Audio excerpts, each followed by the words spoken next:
Hi, I'm Hal Roberts. This is Bridge City News. Here's some of the top stories we've been following. The federal government special rapporteur released his first report on alleged Chinese foreign interference in our federal elections. We have reaction. Advance voting for the Alberta election has begun. We hear from some of the Lethbridge candidates as their campaigns slowly wind down. And we have an update from Alberta wildfire as to the amount of blazes still burning in many parts of the province. Your nation, your province, your southern Alberta. From the heart of Lethbridge, it's Bridge City News with Hal Roberts. Thanks so much for joining us. Special Rapporteur David Johnston says a formal inquiry into foreign interference is not needed. He says public hearings should be held as part of his own mandate. He says a public inquiry would be an easy choice, but not the correct one. A separate public inquiry will simply not deliver the level of transparency and urgency Canadians expect. The intelligence I have reviewed is and must remain secret. As a result, the reality is any credible public inquiry would not be public at all. In contrast, by conducting a thorough review of my conclusions and recommendations, our Intelligence Oversight Committees, NSICOP and NSIRA, have the opportunity and the duty to help restore Canadians' trust in our democratic institutions. Now, federal Conservative leader Pierre Poilievre discussed the release of David Johnston's first report on foreign interference here in Canada. The former Governor-General was appointed to the position of independent special rapporteur in March following a series of media reports alleging Chinese meddling in the 2019 and 2021 federal elections. Poilievre says the evidence is clear.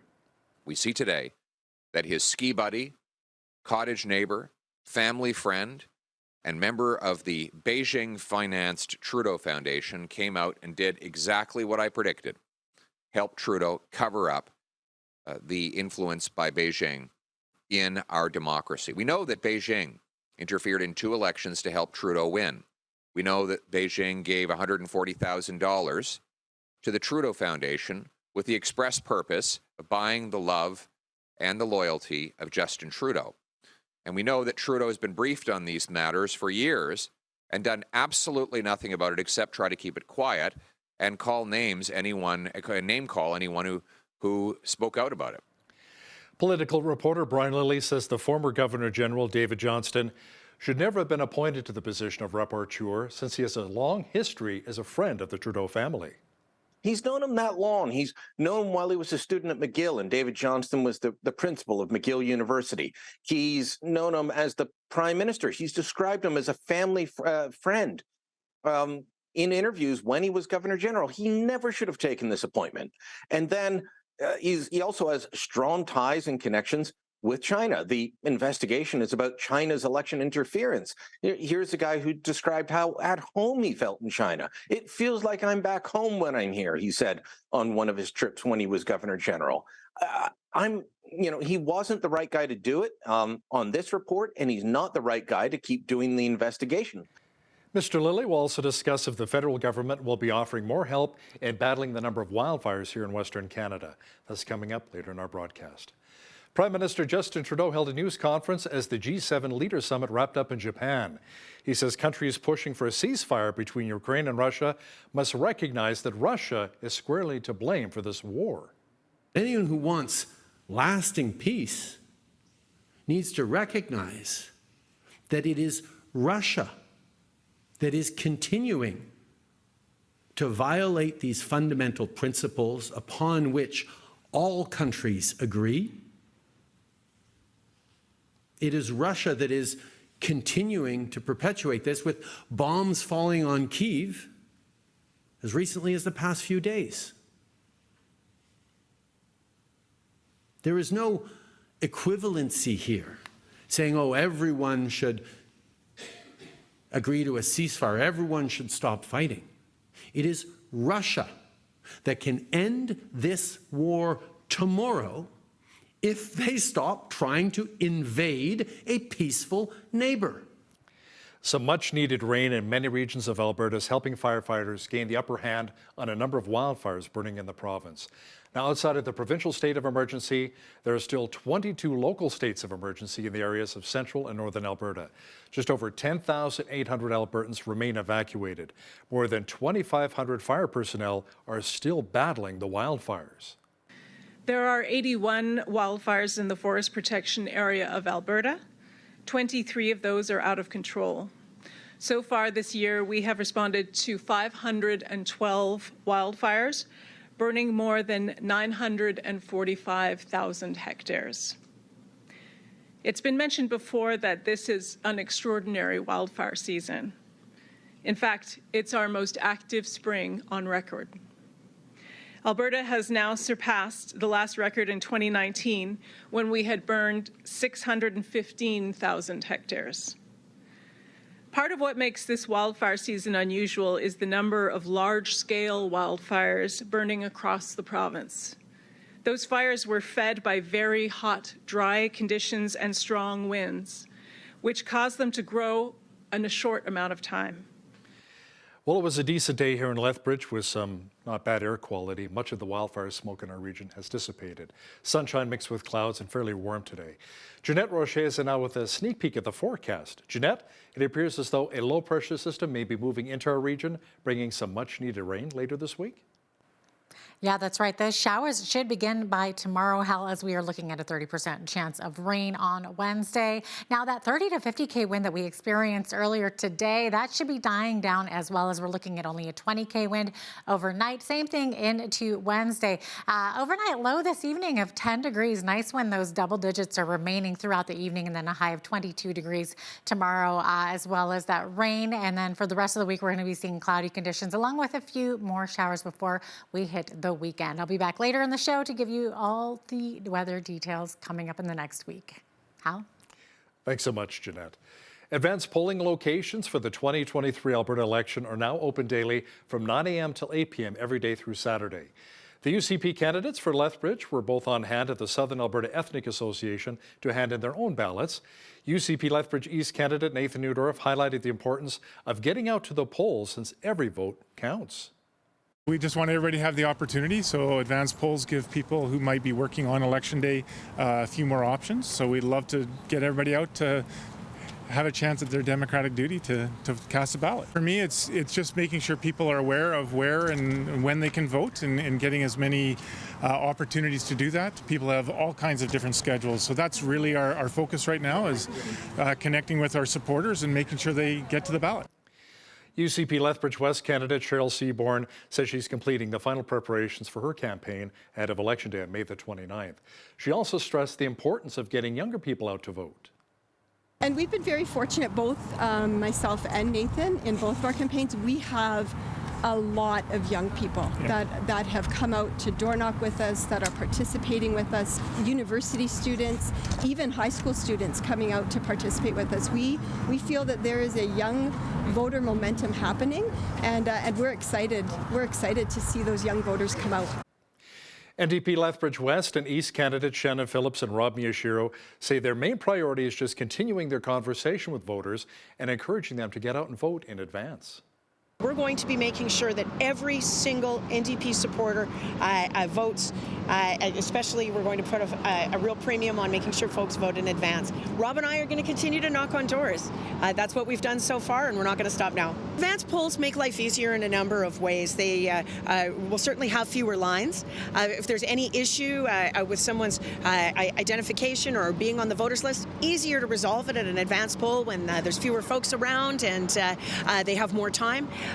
There is certainly a lot of flexibility in voting in advance. You can vote until 8 p.m. from Tuesday to Saturday in a number of different locations across the city and indeed across the province.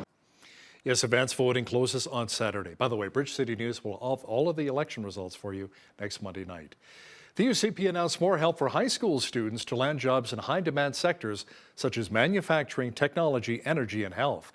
Adriana LaGrange, the UCP candidate for Red Deer North, says a re-elected UCP government will give these students the supports and resources they need to get ahead in life. First, a re-elected UCP government will promote career pathways for high school students by partnering with various industry and youth organizations to organize career fairs with an initial focus on tech, manufacturing, construction, energy, and health. These events will allow students to become informed and ask questions. They will open students' eyes to great opportunities and get them started on the right path. A UCP government will also establish a user-friendly online career counseling service for students and their parents to learn more about various career opportunities and develop a roadmap for pursuing them.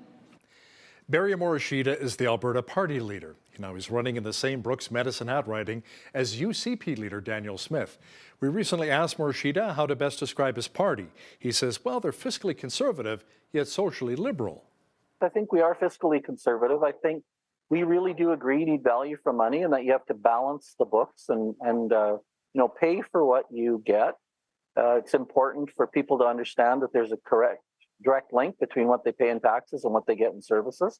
And then when it comes to the social side, government has a role to play to look after people, public education, public health care, social services. But one of the things that we're significantly different about those files is that we really think we need to bring some real innovation into those areas in order to deliver the services better. Make sure you catch the full interview with Alberta Party Leader Barry Morishita and myself coming up after Business News. We've seen a lot of election signs throughout the province. Some of the parties have been quite creative during this election campaign. A good example is how the UCP is fighting back against the NDP's attack signs. When the NDP rolled out this message of Daniel Smith, what will she do next? The UCP was very creative by counteracting with a small sign of their own placed directly in front of the sign which said, "Make streets safe." That's what she'll do next. Election day is coming up May 29th, and BCN will have all of the election results for you on election night. A familiar name to the Southern Alberta school system has just been named as the new superintendent of the Lethbridge school system. Mike Nightingale will take over the duties of former Superintendent Dr. Cheryl Gilmore, who announced a resignation in late February. Alison Purcell, who's the board chair of the Lethbridge School Division, says the lengthy search included applicants from across Canada. Nightingale's career spans 23 years in Southern Alberta. A former teacher at Catholic Central High School, he's also been an associate principal, and central office administrator with Holy Spirit, Palliser, and Lethbridge School Divisions. Over that time, I think the foundation always starts with being in the classroom and teaching, and in many ways my heart will always be there. I love teaching and love being with kids every single day. The nice thing about all the opportunities that I've had through my career is they've given me an opportunity to impact more and more students. As you move through into administration, you really get an opportunity to impact more kids and work more closely with staff. He brings to us lots of great knowledge and experience and an ambition to ensure that Indigenous ways of knowing are something that's weaved into our daily life here in our school division. As well, he feels that students matter, every student matters within our division, and he wants to ensure that students feel that they're a fabric of the schools and they see themselves within all of the schools within our division. Nightingale's four-year term will begin on August the 1st. To help those facing financial barriers, the City of Lethbridge's fee assistance program has now been expanded. The initiative will include recreation culture activities along with bus passes. An additional $200,000 has been allocated to the budget annually to help support subsidized bus passes. We've known that transportation costs, even on city transit, has been a barrier for individuals to access programs, but also to access employment. And with the refugees from the Ukraine that came in early 2022, City Council approved a program to help them with some transit-related costs, and we saw some great success. So this is something we are doing to benefit as many people in our community as possible to ensure not only do they have access to recreation, but that they can actually get to those recreational opportunities and use transit. It will not only help with them getting to recreation, it'll help them get to work, it'll help them be able to access stores, and we hope that this will be seen as a positive for Lethbridge. Those who are approved for fee assistance will have about 2/3 of the cost of their bus pass covered. According to staff from the Nikiyuko Japanese Garden, over 30,000 visitors enjoyed the Winter Light Festival this past season. The event is an incredible showcase of brightly colored lights decorated throughout the Nikiyuko Japanese Garden. Last year, just over 23,000 people explored the amazing lights. Michelle Day-Miles, the executive director of Nikiyuko, highlighted some of the positive elements of this year's festival. The other thing that we're really happy with is trying to enhance the experiences and the collaborations within the community and how we work with them over the winter months. Before, it was just about access to the garden, give people access to the garden in the winter lights. But now people want more than access, they want that engagement. So it's about creating those programs and those events through the winter, like anime movie nights and language classes, to really be able to enhance people's experiences when they come to Nikiuko. According to online ticket sales, just over 20% of visitors were from outside of southern Alberta. Also, more than 4,000 people attended live music events, and around 1,500 took part in the newly minted Kamakura Dome experience, which offers a 360-degree video of traditional Japanese culture to visitors. Lethbridge police have charged a man with aggravated sexual assault and unlawful confinement. Police say they responded to a call on May 18th at a residence along the 1500 block of 16th Avenue South after receiving a report from the landlord that he found an injured woman in the basement. EMS took the woman to hospital where she's recovering from her injuries. An investigation revealed that the 30-year-old woman met the man earlier this month outside of the city. She was taken to the Southside home where she was confined and repeatedly sexually assaulted over 4 days. 59-year-old Bernard Alonso Gibson of Lethbridge faces various charges, including sexual assault, unlawful confinement, and failing to comply with his bail conditions. He remains in custody and was scheduled to appear in court earlier today. Princess Anne paid tribute to Canada's oldest cavalry regiment over the weekend in Moncton, New Brunswick. The regiment's colonel-in-chief says what makes this group special is that it predates Canada. I honestly believe that because this unit actually predates Confederation, it's worth noting that people that had served in this unit are actually people that helped build this province. And I honestly believe, and this is the dramatic part, I honestly believe that provinces and Canada as a nation was not won in a lottery or created by happenstance. People built it. So people that are serving this country in a variety of different ways, soldiers in this unit, is what we're focusing on this weekend, are the types of people that will move this country forward, and the southern part of this province is firmly established with a military tradition. So this is what this weekend is about, celebrating the soldiers who are continuing to serve this province and this country so positively. The regiment and its soldiers have provided continuous service to the province of New Brunswick in Canada for the last 175 years. You know, a number of Canadians are beginning to ask themselves, why buy a house in certain cities in Canada when you can purchase a castle in Europe for the same price? In a video which has garnered over 3 million views, TikToker Millennial Moron, yes, that's his name, said for the price of a 2-bedroom property in Toronto's Kensington neighborhood for $2.8 million, you can buy a 20-bedroom castle situated on 5 acres of land in Scotland. Now, housing affordability continues to be a serious concern for many here in Canada. The average house price in our country is now just over $716,000, according to the Canadian Real Estate Association.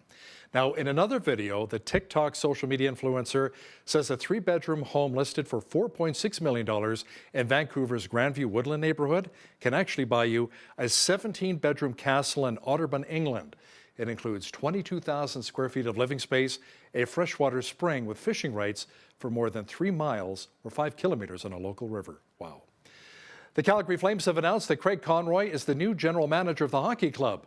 The Potsdam, New York native spent 20 years with the Flames as both a player and an assistant general manager.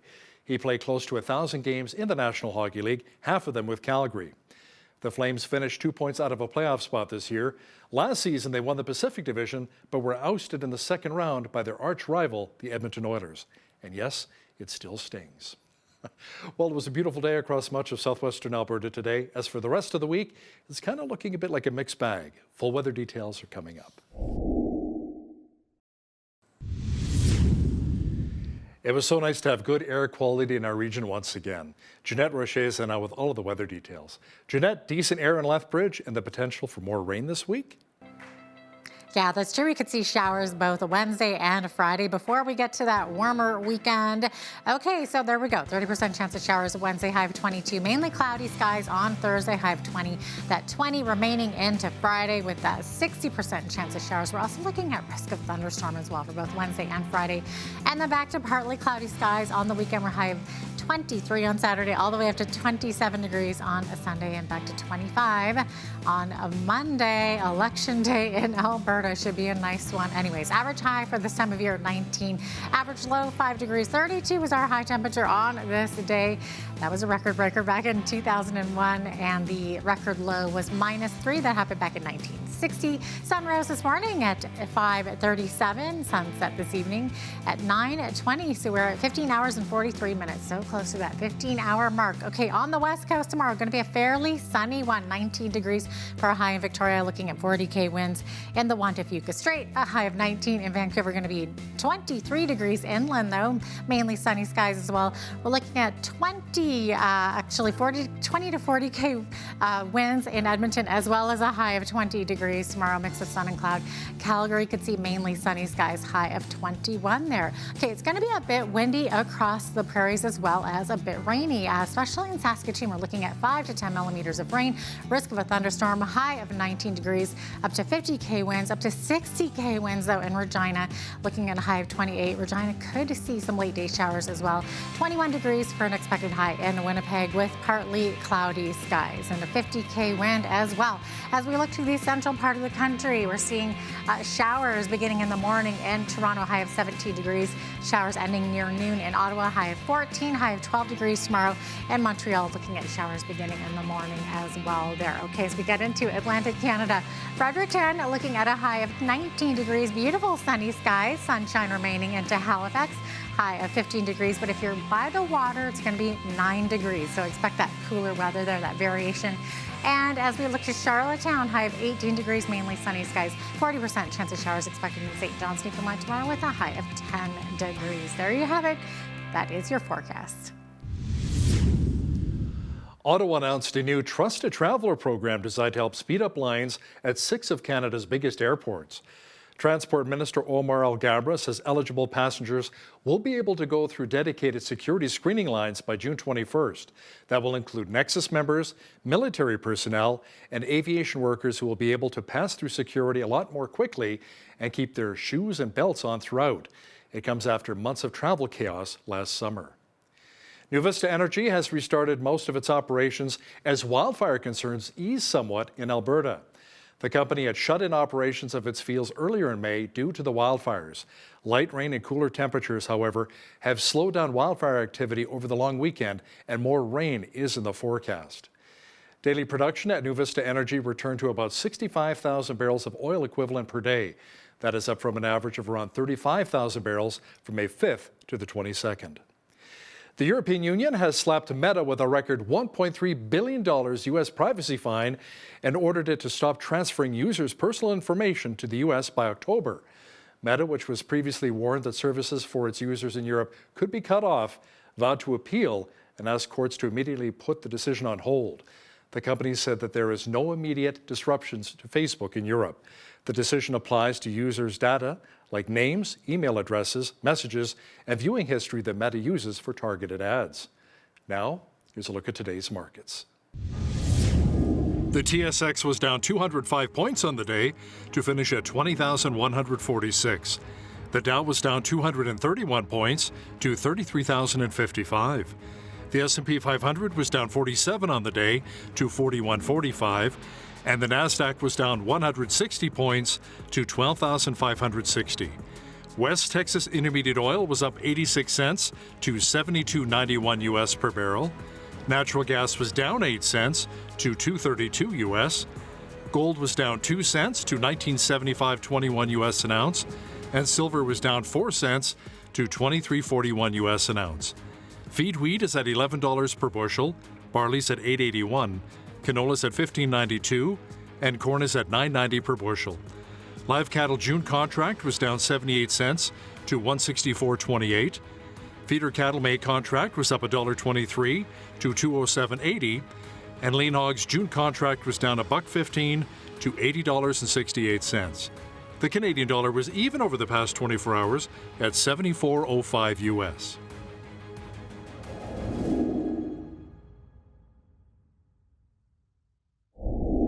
Recapping one of our top stories, the provincial state of emergency continues in Alberta with 81 wildfires still burning, 23 of them out of control. Emergency officials say there are still 22 local states of emergency in areas of central and northern Alberta. Just over 10,800 Albertans remain evacuated. More than 2,500 fire personnel are still battling the wildfires. Former Governor General David Johnston, who is now acting as a special rapporteur to the Trudeau government, released his first report on foreign interference in our federal elections. Political reporter Brian Lilly will have details for us momentarily. Listen, if you see news happening in your community, be sure to drop us an email at info@bridgecitynews.ca. We'd love to hear from you.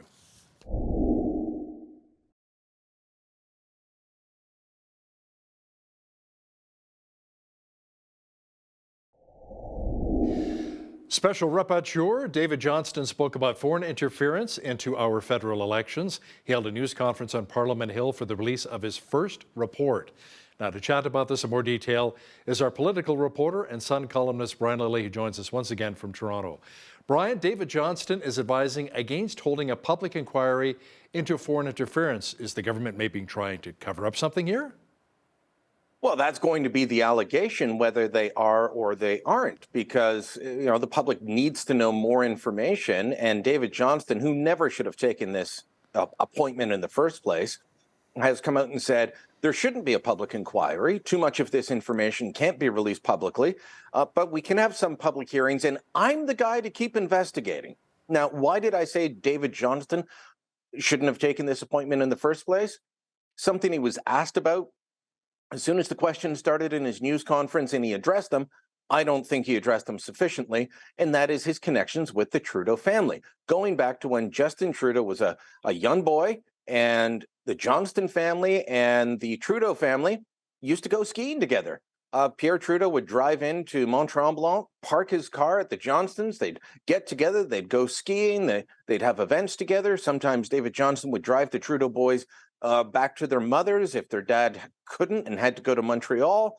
He's known him that long. He's known him while he was a student at McGill, and David Johnston was the principal of McGill University. He's known him as the prime minister. He's described him as a family friend. In interviews when he was governor general, he never should have taken this appointment. And then he also has strong ties and connections with China. The investigation is about China's election interference. Here's a guy who described how at home he felt in China. It feels like I'm back home when I'm here, he said on one of his trips when he was governor general. He wasn't the right guy to do it on this report, and he's not the right guy to keep doing the investigation. But this is what we are stuck with. Now, Brian, prior to the report coming out, former Tory leader Aaron O'Toole wrote up a description of his meeting with Johnston that raised some interesting and disturbing questions. What did O'Toole think? Well, O'Toole pointed out that by the time Johnston met with him, and why is it important that he meet with Johnston or meet with Aaron O'Toole? He's not the leader anymore. He was the leader during the 2021 election. And that's one of the elections where there's allegations of China trying to interfere, that several ridings were targeted. And so Aaron O'Toole would have information. They didn't talk to anybody else at the party. They didn't talk to anyone else on O'Toole's team. They came to talk to him. He raced to put together a binder of evidence of things that they had presented previously as problematic. Johnston wasn't interested in it. And by the way, he only set up the meeting after his report had been written and sent to translators. That's, by the way, the same time that he wanted to meet with Pierre Poilievre. He'd already written his report. He talked to the bloc leader about election interference in British Columbia and Ontario ridings. Last I checked, the Bloc Québécois does not run candidates in either of those two provinces. Brian, last week the Parliamentary Budget Office issued a report on the upcoming clean fuel regulations, often called Trudeau's second carbon tax. It found that Canadian families will be paying a lot more for energy than we're getting back in rebates. How much more are we talking about here? Well, for some Alberta families, it could be, if you're in the top 20% of income earners, you could be looking at paying almost $1,200 more per year just with this carbon tax. on the price of a liter of gasoline, it's going to increase the cost by 17 cents. So Pierre Poilievre had pointed out that when you add the current carbon tax, the extra 17 cents, and then the HST charged on top of both of them, it's an extra 61 cents a liter in extra taxes due to Trudeau's carbon tax that goes on the price of gas. That's by 2030. The government is trying to dispute it, but the facts are there. The numbers are there for people to see. If you're at the low end, you're probably, bottom 20%, you're not getting rebates on this. You're going to be still paying an extra couple $100 a year. People in the middle, when you combine the new carbon tax and the old carbon tax, you're looking at about $2,000 a year. So on the upper end, you're looking at multiple thousands between the two carbon taxes. If you're in the middle, you're looking at about a couple $1,000s extra by 2030 that you're going to be paying and not getting extra services from. This is not a tax where you're going to get something back. So it's something that Pierre Poilievre, the Conservative leader, said if he gets in, he will scrap this clean fuel regulations, also known as carbon tax 2. And we'll hold him to that. Brian, now the Trudeau government actually snapped back at the PBO and tried to undermine his report. Didn't our Prime Minister used to say he believed in supporting officers of Parliament? Yeah, oh no, you can't question officers of Parliament. You've got to believe everything they say. Look, that's not actually my position. I believe that auditors general often step out of their lane. They have clearly prescribed jobs. I remember the first parliamentary budget office and budget officer. I felt that he had been co-opted by the opposition parties. That's not something that you can say for Yves Giroux, the current holder of the office. And so his reports are getting increasingly criticized by the Trudeau government. This is the government that says no one should be like Donald Trump, and yet they attack the integrity and the abilities of public office holders, of senior civil servants. They even attacked a journalist in the House of Commons last week as they were getting questions on safe supply of drugs. So they're attacking civil servants, they're attacking journalists because they don't like the messages that are coming out. This from the government that wants to put an end to misinformation and disinformation. They want legislation to do that. They want to control what's online. No, I don't buy that idea, because look at what happens when these guys get a report they don't like. Brian, a newspaper in Italy referred to our Prime Minister Justin Trudeau as a buffoon recently. This follows his meeting at the G7 in Japan. Why would they call him a buffoon? Well, I think the subheadline was something to the effect of "They want to lecture us," and they had the picture of the Prime Minister in blackface. This is because he had a meeting with Italian Prime Minister Minoli, and he started lecturing her on LGBTQ rights and saying, you've got a bad track record on this. One of the issues at play is that the Italian government has told municipalities, which collect key data such as births, and they register births and issue birth certificates, to only include biological parents on birth certificates. And that's what Trudeau was taking issue with. Japan, meanwhile, and so he's lecturing her on this, and she looks very disturbed by the lecture in a photo that was released. Japan, meanwhile, doesn't allow same-sex marriage. There was no similar lecture for the Japanese Prime Minister. There was no photo with Trudeau, tearing a strip off of him. The Italians have a right to be outraged at how Trudeau's behaving, because once again, he's mansplaining. He's mansplaining to a woman how bad she is, not doing the same thing to a man, and trying to show that he's high and mighty. No, he's a hypocrite once again. Now, you talked about a journalist who recently wrote an extensive piece on the government's drug policies, specifically handing out what's called a safe supply in Vancouver. You referred to that earlier. What did this journalist discover? It was a guy named Adam Zivio, writes occasionally for National Post, and a very long, extensive piece looking at safe supply. And this has been backed up by reporting from other media outlets, local TV outlets in Vancouver, going on the street and buying up this replacement drug for people on opioids, and finding out that, the addicts are given it, they sell it on the street to get fentanyl. and they were willing to sell it to TV camera crews going around.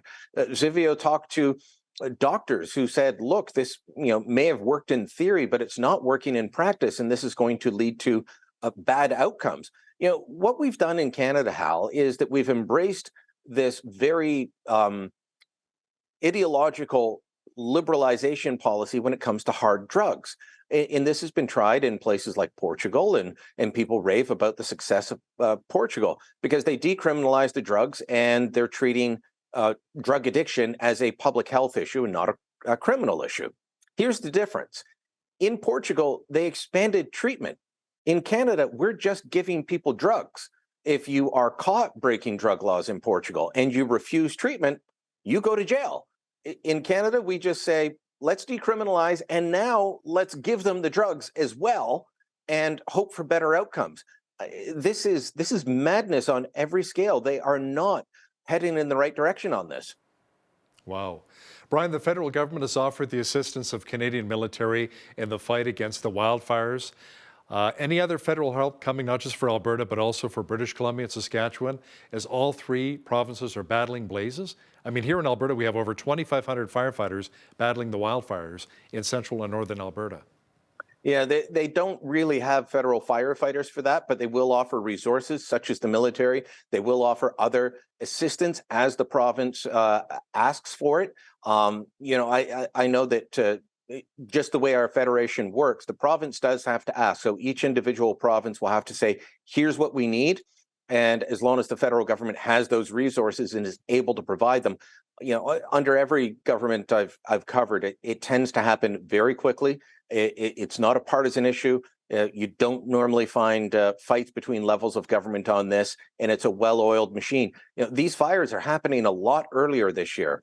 And speaking to friends across the prairies in northern British Columbia, people that I know, it's hitting them a lot harder. It's hitting people's ability to breathe, depending on how close they are. There are some days are worse than others. It's hitting farmers.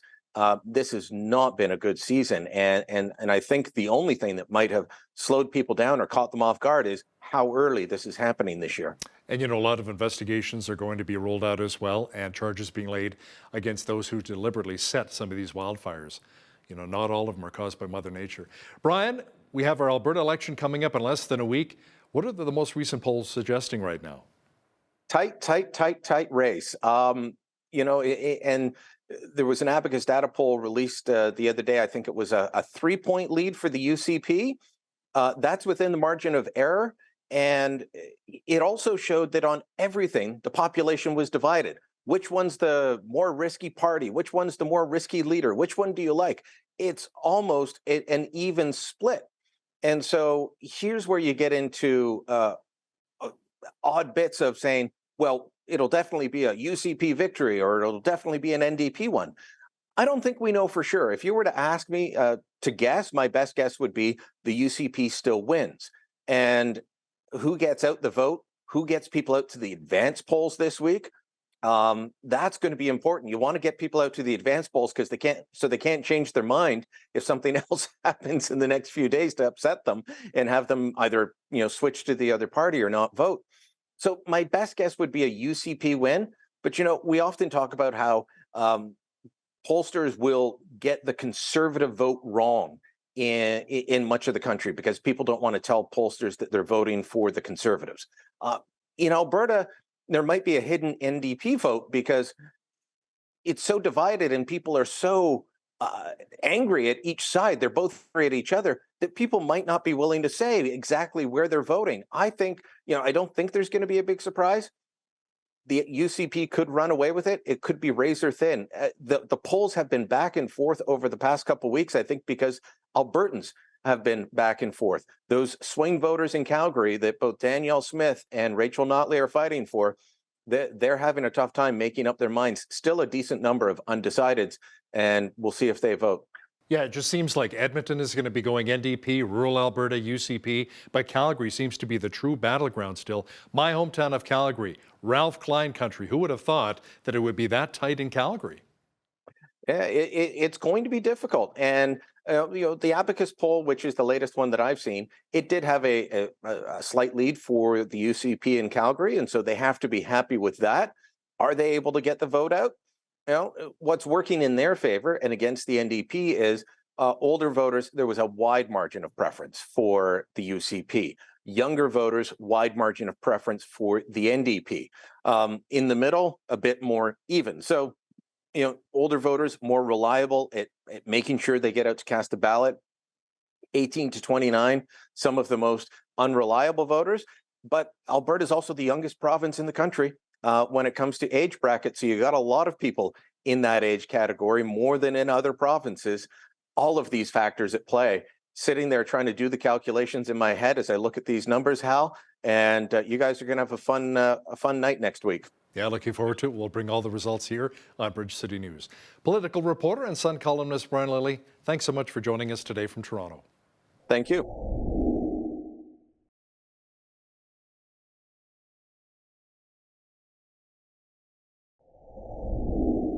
The Alberta provincial election is coming up at the end of May, and today we're chatting with one of the candidates from the Medicine Hat Brooks riding, Barry Morishita, who's also the former mayor of Brooks and leader of the Alberta Party. Barry, welcome to Bridge City News. Oh, thanks for having me, Hal. I appreciate the opportunity. You bet. Now tell our viewers a little bit about yourself and why you decided to take an election run and a shot at unseating Premier Daniel Smith. Well, I've been in municipal politics, as you said, for 16 years, 5 as mayor. I ran the provincial organization for 4 years as president. And one of the things that we had trouble with was just, partnering in a reasonable, good fashion with the province. There were lots of barriers, lots of frustration. And I think really it came down to that we needed new partnerships. We needed a new way of doing things in the province. And so I decided to explore my options, and I landed with the Alberta Party. Now, some say that you are socially liberal but fiscally conservative, the Alberta Party. How would you best describe your party? Yeah, no, that's a fair comment. I think we are fiscally conservative. I think we really do agree you need value for money and that you have to balance the books and pay for what you get. It's important for people to understand that there's a direct link between what they pay in taxes and what they get in services. And then when it comes to the social side, government has a role to play to look after people, public education, public health care, social services. But one of the things that we're significantly different about those files is that we really think we need to bring some real innovation into those areas in order to deliver the services better. The systems really haven't changed much in 50 years, and I don't think, continually pouring money into it's going to make them better. So that's where we're a little bit different. Now, the latest polls show that the NDP and UCP are tied around 35%, but there are 22% who are undecided. So, Barry, let me ask you something. How will you sway over those voters to the Alberta Party?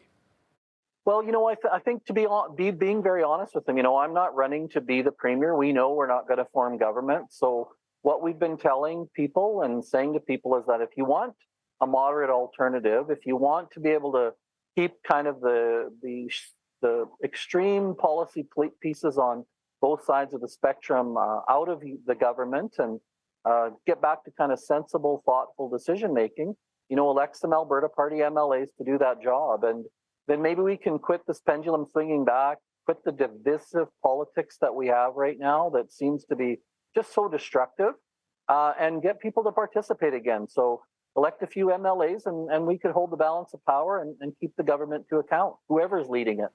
Some say that you and the Alberta Party will become queenmaker, making either Daniel Smith or Rachel Notley queen, depending upon where the votes land. How do you respond to that? Well, first of all, we would never make a specific deal. I mean, obviously in our system, someone's going to be asked to form government, and we would certainly support policy and legislation that advanced Albertans, and we would really promote a collaborative effort to do that.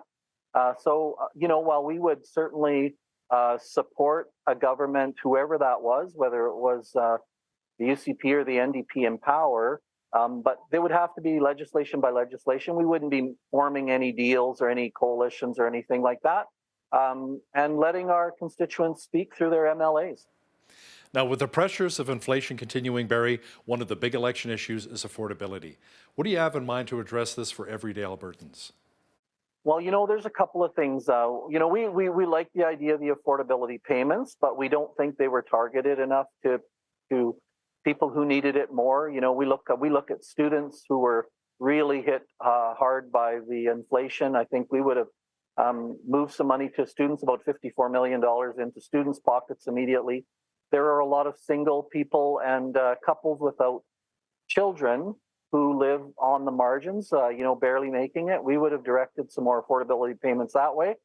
And the other thing we've looked at is, increasing the personal exemption on income taxes higher in Alberta because it's just costing so much to live.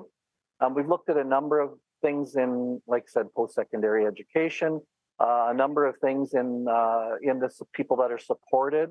In terms of providing with the living wage opportunity, working on clawing back less and allowing them to have more and trying to lift up that boat. And so those are some of the things we do in the affordability file.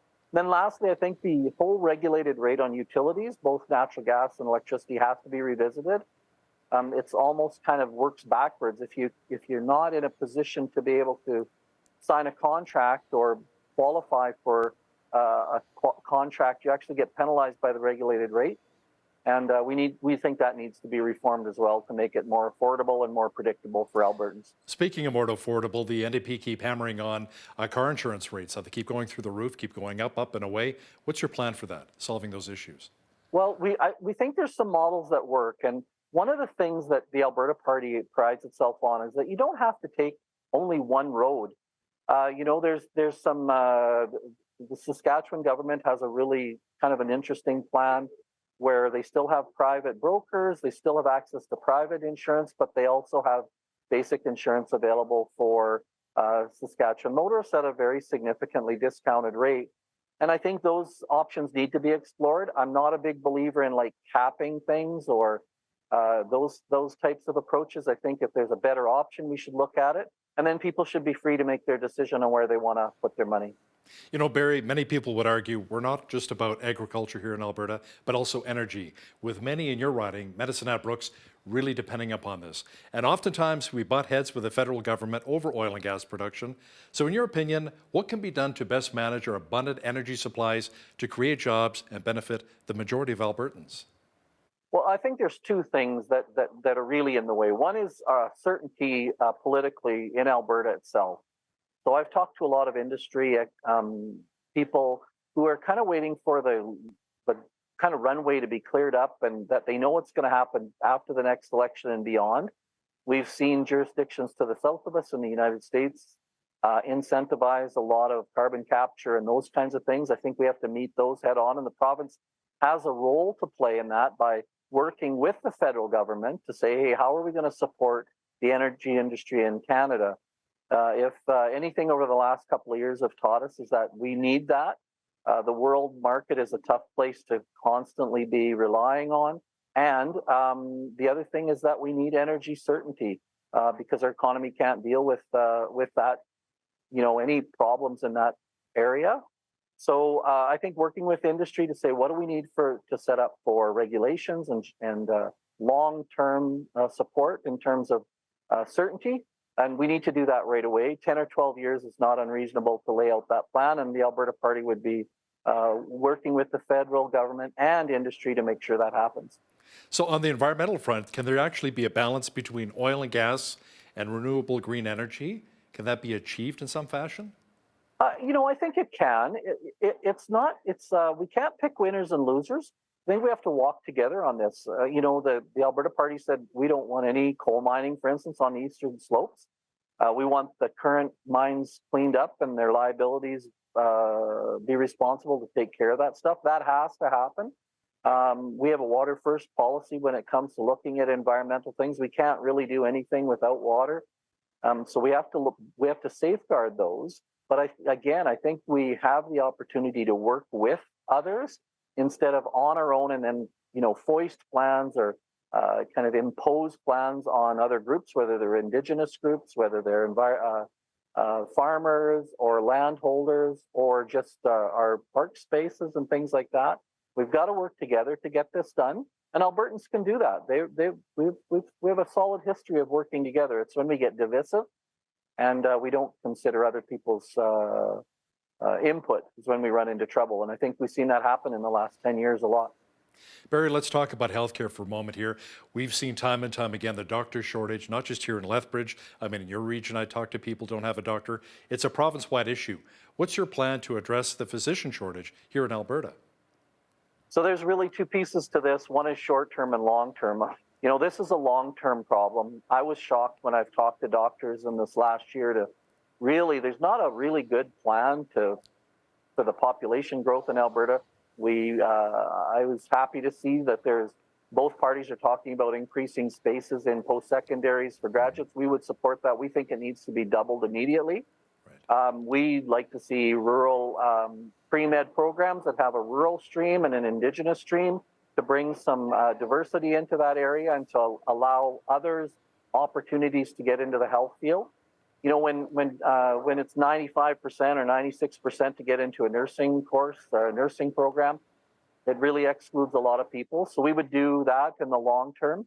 In the short term, there's a couple other things I think we need to do. So we've got nurse practitioners and physician's assistants that could provide a lot more primary care if the billing structure was better. They got to work in a team environment with doctors and with their communities, but I think that could offer some short-term relief.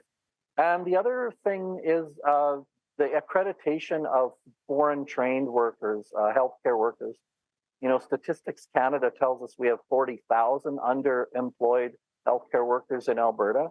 And surely we should be able to find ways to deal with our issues of accreditation in a more timely manner, especially when we're stressing out the system and creating work conditions that are actually, you know, forcing people to leave the profession instead of stay with it. So those are some of the initiatives we would like to discuss with whoever's in government to get some of those programs going. You know, the UCP has talked about that extensively as well, bringing in more foreign-trained doctors from countries all over the world. Let me ask you something, though, Barry. I understand that the City of Brooks has one of Alberta's highest ethnically diverse populations. Are there any specific needs this creates for your region? Yeah, and this kind of speaks to our model of how we fix problems. So in education, for instance, we have over 100 languages spoken. ESL is a huge component in our area, and I don't think the resources are there to enable students to be able to reach their potential. So we think there has to be exceptions to the rule. There's got to be a way to fund classroom spaces based on those really unique needs. You know, we've gone from very little of ethnic and language issues over the last 30 years to having, you know, 40% visible minorities in Brooks and a great employer that continues to support the economy and the community in JBS. But there are some challenges and we have to face those, and that they are different than they would be in maybe Peace River or Balzac or Claresholm, right? So we have to accept that. The other thing is even in the healthcare system as well, the language barrier is an issue. And I think things like maternity clinics and parenting courses, I think sometimes you have to accept that having equity across the province doesn't mean that everybody gets the same dollar figure, that you've got to put resources where you need them in order to get the best outcomes. And the Alberta Party's focused on outcomes. Let's touch base on education for just a moment here. Where do you really stand and where do you see potential change needed in our education system? Well, again, this comes down to an issue of, you know, planning for the future.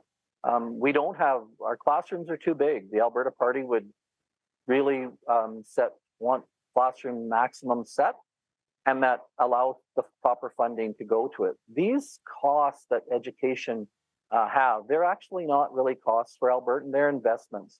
You know, those dollars that we spend on early intervention, those dollars that we spend on making sure that individual attention is paid. My daughter's a teacher, she's married to a teacher. She teaches high school English and social studies. She doesn't have a class that's not 30 kids or more with some ESL issues. You know, one teacher doing that, that's not possible. I think the other thing in education is that we have to allow teachers to teach in the classroom. We've got to unburden them from some of the administrative duties that they seem to be constantly being piled on top of them. And then lastly, I think we have to look at why we test. I understand that we need testing to benchmark ourselves, but I really question the amount of testing we do and whether it actually leads to better results.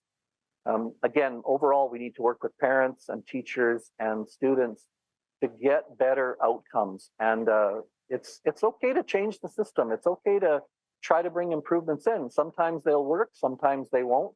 But doing the same thing over and over again is not going to get you a significantly better result. And that's what we'd like to see some things happen at the ground level in education as well.